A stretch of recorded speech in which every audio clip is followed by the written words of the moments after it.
बाजार के जाने माने दिग्गज केडियानॉमिक्स के फाउंडर और सीईओ सुशील केडिया साहब हमारे साथ कार्यक्रम में शामिल हो रहे हैं, जो जाने जाते हैं अपनी बेबाक राय के लिए बाजार पर और बोल्ड और ब्यूटीफुल कॉल्स देने के लिए भी। Sushil ji, good morning.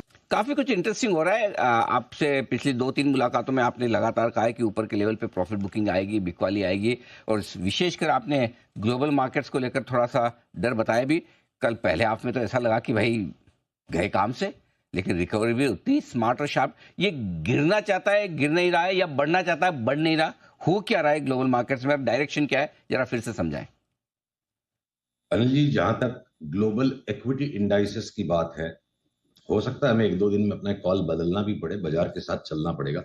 But फिलहाल जो कल रात की घटना नैस्डैक और एसएनपी पर हुई, ये लगता है बिल्कुल वैसी ही चाल थी कल रात की जो हरकतें थी। जैसे घटोत्कच को जब आभास हो गया था कि अब मैं मृत्यु के समीप हूं, तो उसने अपने वरदान का इस्तेमाल किया कि आसमान की तरफ उछल के अपने आकार को इतना बड़ा कर लेता था कि जब नीचे गिरता था धड़ाम से हजारों को लेके मरा। तो ये जो बेरिश मूवमेंट्स के बीच, मैं बेयर मार्केट नहीं कह रहा हूं, करेक्शंस के बीच वो बेरिश मूवमेंट है, जो रैलीज आती है वो सबसे ज्यादा ग्लोरियस होती है। सांस रुक जाती है, ऐसी जोर से 2-2% एक ही दिन में, एक घंटे में बाजार खींचता है। अब चाहे बाद में आप उसे शॉर्ट स्क्वीज कहोगे या जो भी कहो, तो फिलहाल कल रात को जो उथल पुथल मची है, वो घटोत्कच वाली ही छलांग नजर आती है अब तक। और सिमिलरली बैंक निफ्टी का भी ढांचा उसी तरह से है, तो थोड़ी बहुत और रेखाएं सरकती रहती हैं। और अनिल जी, जो ग्लोबल मार्केट्स में सबसे गौर करने की बात है, जो मैं आपके साथ लगातार 3 महीने से मेंटेन करते आया, तेल का तेल निकलेगा, तेल का तेल निकलेगा। तो एक बार जितना निकलना था तेल का तेल, 88 से 63 तक की चाल हो गई, $88 से। अब हमने अपने क्लाइंट्स को कल ये सलाह दी कि कच्चे तेल में अब तेजी करो, और कच्चे तेल की तेजी से जिन स्टॉक्स को डैमेज होगा, एशियन पेंट्स में हम 1 साल के व्यू में 4200 का व्यू लेके बैठे हैं, पर एक बार 10% का पुल बैक एशियन पेंट्स में भी आ सकता है।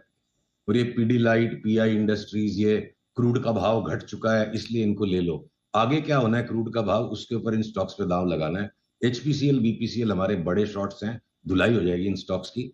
और क्रूड ऑयल एक बार लगता है वापस $88 तक जा सकता है, जिसके बाद इसकी कस के वापस लंबी धुलाई होगी और ये 62-62 की लेवल बुरी तरह टूट जाएंगे। पर उसके पहले क्रूड ऑयल में भी एक बार घटोत्कच की छलांग नजर आ रही है। कच्चा तेल भी वापस रिकवर हो सकता है, और $62 की जो लेवल्स बता रहे हैं वो नाइमेक्स क्रूड के हैं, ब्रेंड के थोड़े से उसके ऊपर के लेवल आपको दिखेंगे जो जहाँ से घुमा है। तो ये ध्यान में रखें। साथ ही ग्लोबल मार्केट्स में एक कह सकते हैं कि एक बाउंस इसलिए भी हो सकता है ताकि मंदी करने वालों को ट्रैप किया जाए। अब आइए कुछ मजबूत और कुछ कमजोर सेक्टर्स का पहले जिक्र करें। अगर कमजोरी होगी तो किन से होगी? क्या सबसे ज्यादा कमजोर होने में आगे रहेगा? अनिल जी, जिन सेक्टर्स की या स्टॉक्स की स्ट्रेंथ खत्म होने को आती है, तब हम उनमें एंट्री करते हैं, शॉर्ट की या टेक प्रॉफिट सेल की। और जिन सेक्टर्स और स्टॉक्स की कमजोरी खत्म होने को आ रही है, हमें तो परिवर्तन पर दांव लगाना है।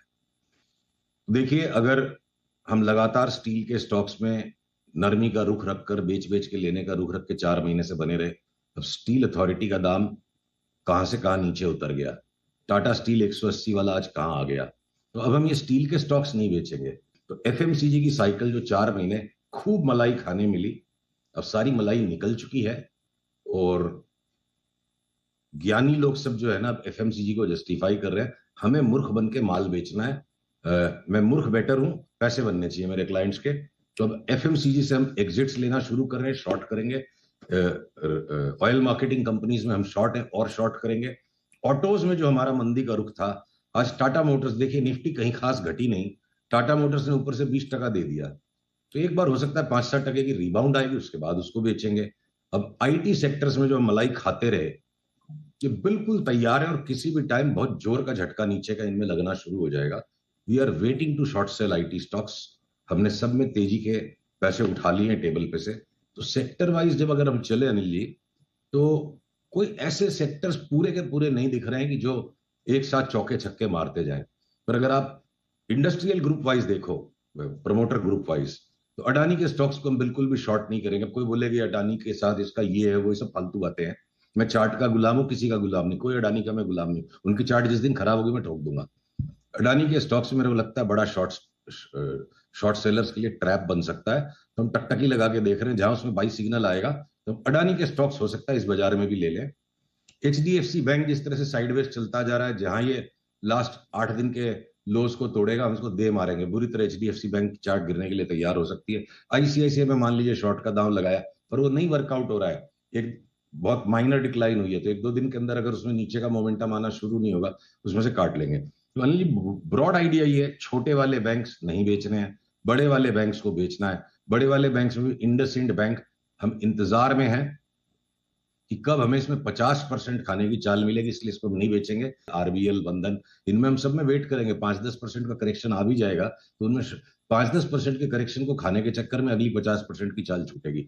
तो हर एक सेक्टर में अनिल जी अब बहुत सिलेक्टिव मूवमेंट्स दिखते हैं, और अक्रॉस द बोर्ड किसी एक सेक्टर के ऊपर काला टीका या लाल टीका लगाने की जैसी जगह नहीं दिख रही है।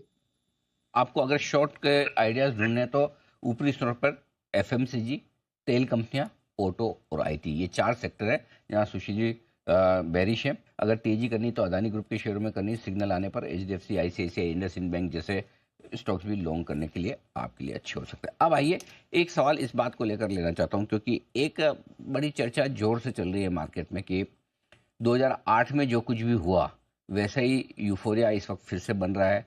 आईपीओ मार्केट में देख लें या फिर ग्लोबल मार्केट में देख लें, और तब भी ऐसा ही हुआ था। क्या 2008 जैसा माहौल आपको दिखता है ग्लोबल मार्केट में और इंडियन मार्केट में? क्या वैसी सिचुएशन बन सकती है?